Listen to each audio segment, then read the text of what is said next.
হয়ে গেছে। আমরা একটু লাইলা একটু মাঝখানে চলে আসি, আমরা আসো আসো। দেখিয়ে দেই লাইলাকে আমি আদিল এটা পরিয়ে সবসময় আমাকে দিচ্ছি। ড্রেস পরাই দিতে চায়। বাইরে ভাই, লায়লা যে আর কত কি দেখাবে দুনিয়াতে সেটা আর বলা যাচ্ছে না। চায়না মলটে গিয়ে সেখানে লায়লাকে দিয়ে যা শুরু করেছে, তার ওনার দেখে বোঝা যাচ্ছে রীতিমতো অপমান করছে।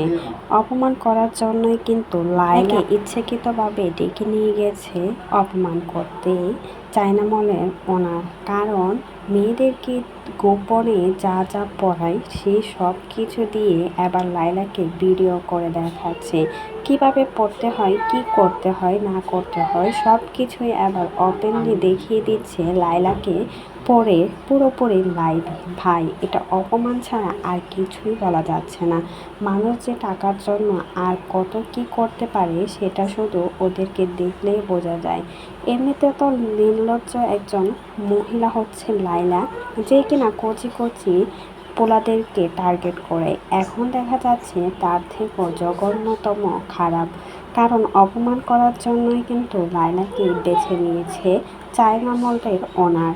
তাকে দিয়ে কিন্তু ট্রায়াল দিচ্ছে সেই সব জিনিস, যে সব জিনিস কিনা মেয়েরা গোপনে পড়ে থাকে, সেই সব জিনিসই কিন্তু লায়লাকে দিয়ে প্রমোশন করাচ্ছে।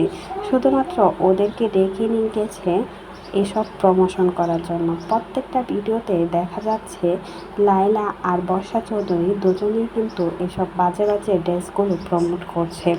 এসব করে পাবলিকের সামনে রীতিমতো তারাই অপমানিত হচ্ছে। তার জন্য এরা সব কিছুই করতে পারে, এগুলোই হচ্ছে তার প্রমাণ।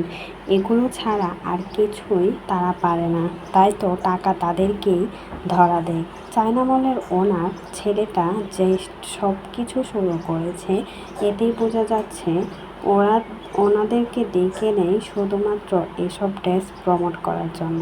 আর এদিকে লায়লাও কিন্তু সব কিছু ভালোই এনজয় করছে। বয়স তো বেশি হয় না, অনেক কম, তাই তো এসব পছন্দ করে লায়লা।